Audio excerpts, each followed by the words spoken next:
is dedicated to advancing key projects and investments to support the sustainability of the agriculture sector to establish itself as a leader in food security. The Ministry of Agriculture has been providing farmers more access to both local and regional markets for their produce. By increasing food production, Guyana is getting closer to achieving CARICOM's 25 by 2025 agenda.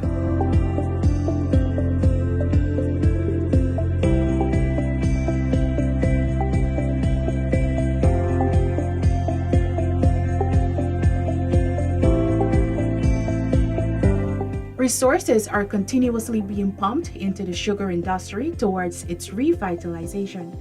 This year, $4 billion was allocated to Guyana Sugar Corporation, GuySugu, to continue expanding, with Rosal Sugar Estate making a grand comeback in 2023.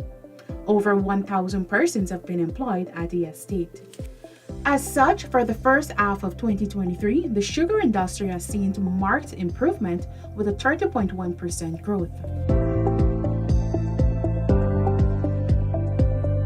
Guyana's coconut industry is improving through decentralization with the introduction of high-yielding and disease-resistant varieties. So far, coconut nurseries have been established in Charity, Kairuni, Wakenham, Legwan, Canal Polder No. 2, Quarantine, Hosororo, Fort Wellington, and Latem. As rice accounts for 60% of Guyana's agricultural exports, its output is expected to increase by 79% to 1 million tons by 2025. The biofortified rice variety with nutritionally enhanced zinc has also been launched. The Guyana Rice Development Board's laboratory at Labon Intention, East Coast Demerara, was recertified by the Guyana National Bureau of Standards. The lab plays a significant role in the development of the crop that contributes extensively to the country's gross domestic product. Government spends more than $300 million annually on research and development to increase yields as well as output and productivity in the rice industry.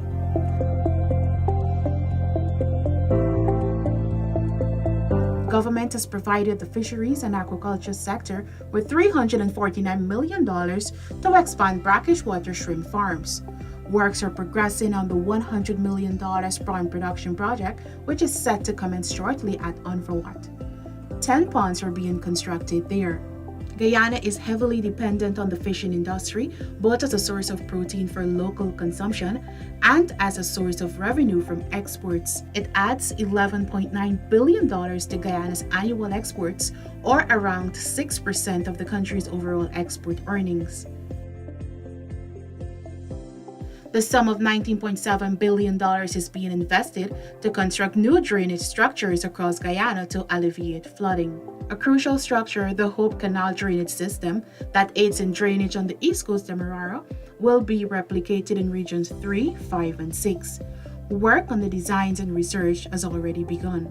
A first of its kind self-propelled cutter head dredge valued $497.4 million was commissioned at Little Diamond to effectively execute drainage and irrigation works in farming communities along the East Bank corridor. All 4 pumps at Dawa Pump Station in Region 2 are operational to ensure farmers have adequate water for their farmlands. Farmers of Salem and neighboring communities in Region 3 were also relieved when $30 million was expended to desilt all the surrounding drains.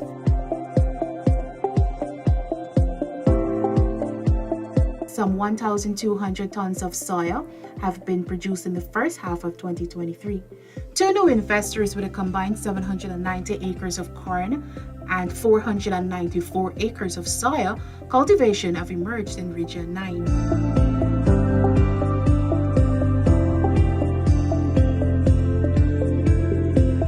Small, medium, and large-scale poultry farmers are benefiting from reduced interest rates on loans for the poultry sector from 8% to 5%. The other crop sector and livestock industry both grew by 9.4% in the first half of this year. Over 200 cattle will be artificially inseminated in Region 9 by the end of 2023.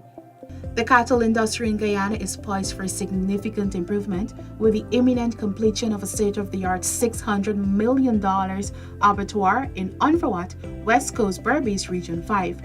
The new abattoir will not only modernize Guyana's meat processing capabilities, but also conform to international standards. This will unlock new markets for Guyana's beef, boosting the income of cattle farmers and creating valuable employment opportunities. The Black Belly Sheep project, which is progressing, will guarantee that Region 5 becomes the livestock capital of the Caribbean, generating significant foreign exchange earnings and job prospects for many. Agro-processing facilities have not only provided a boost in income for many households, but they also contribute to the improvement of food security and safety, which help Guyana to combat climate change. To increase food security and build more resilient and self-sufficient communities, more focus is also being placed on coastal and interland development. Farmers countrywide were provided with the necessary measures and investments to develop a robust, resilient, and sustainable agriculture sector.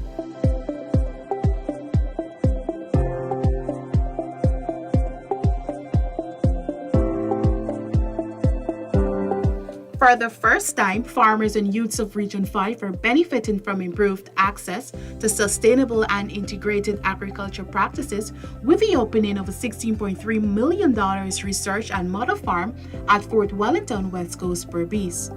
The project is a collaboration between government and the Inter-American Development Bank through the Sustainable Agriculture Development Project. Guyana will soon commence the trial for millet production on 50 acres of land as the nation received a quantity of finger and barnyard millet seeds. 200 acres of land has been set aside for millet production in the country.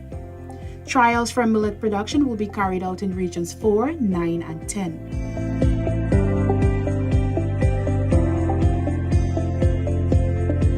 Guyana is on the brink of exceeding its local demand for ginger by 3 million pounds by the end of 2023. To increase the production of ginger and turmeric, over $153 million was set aside to improve processing capacity at strategic places such as Hosororo, Parika, and along the Soos-Dike-Linden Highway.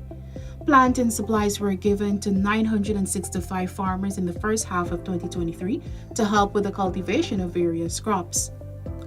The trial in wheat production thus far has been successful in Paramakatoy, Region 8, and the Rice Research Station at Burma, Maikuni.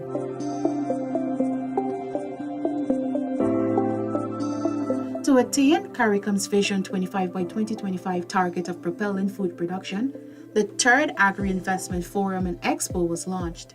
The Forum and Expo themed Accelerating Investment in Vision 2025 was hosted from October 20th to 2023 and featured 150 exhibitors, over 80 agro-processors, investors, farmers, government officials, and various stakeholders.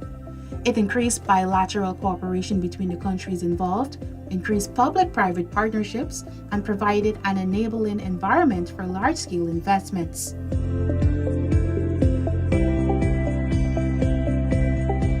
Some $200 million has been put aside for the expansion of the Shade House program this year.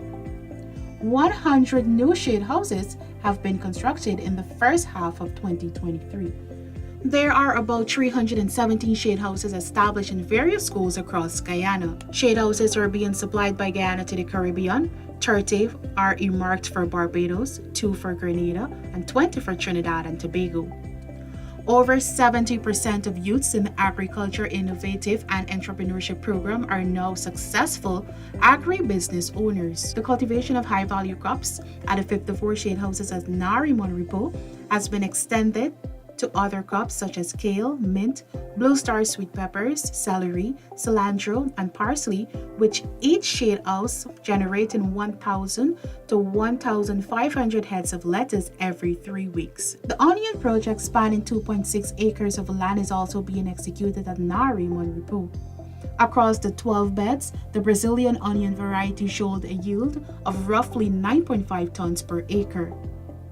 Hydroponics farming, a state-of-the-art, highly profitable and innovative project, is a true demonstration of unlocking opportunities for youths. The Victoria Greens Hydroponics project, being one of the most technologically advanced in the Caribbean, reaped its first harvest in October.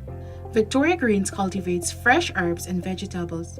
The project is being executed by the Israeli company Carlico Inc. The launching of the 4.5 million US dollars hydroponics project for over 300 young people in regions 2, 5, and 10 is the largest hydroponics project being undertaken in Guyana and the Caribbean. In this innovative approach, Guyana wants to have 50% of the new farms owned by youths and women by 2030. The launching of the $200 million Shade House project at GSE in Cotton Field will see the construction of a hydroponics shade house. The facility is expected to generate a projected annual revenue of over $65 million for the Osikobo region by its second year. A Memorandum of Understanding (MOU) was signed by the governments of Guyana and Cuba for the provision of technical assistance services in forestry and agriculture in Guyana.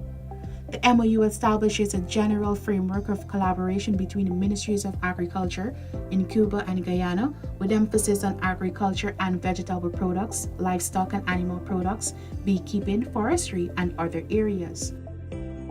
The farmers' markets, which attracted thousands throughout Guyana, were deemed successful. Farmers' market day ensures that fresh agricultural products and produce are being sold at affordable prices. 86 students who graduated from the Guyana School of Agriculture GSA have been challenged to expand, diversify, and modernize Guyana's resilient and competitive agriculture sector.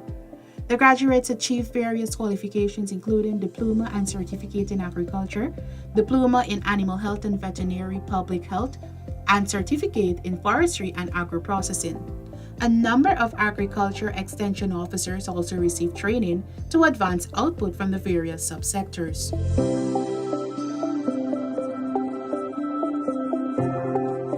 A $60 million mangrove center was officially opened at the National Agriculture Research and Extension Institute NARI, Monaripo, East Coast, Demerara. The center, which is dedicated to showcasing the importance of Guyana's mangrove ecosystem, is a tangible testament to continued leadership in forest management, climate change, and Guyana's commitment to preserving and nurturing its natural resources. This project is part of a partnership with the Guyana Conservation Institute, GCI, a project implemented by Irokrama through funding from the ExxonMobil Foundation. To sustainably restore and manage mangroves, $200 million was allocated to various developmental projects in 2023. Over 500 hectares of coastal mangroves have been added by Guyana's restoration operations in regions 2, 4, 5, and 6, increasing the country's mangrove cover to over 21,000 hectares. These are the outcomes of government's significant investments in the agriculture sector, which were undertaken to establish Guyana as a net exporter of food in the region.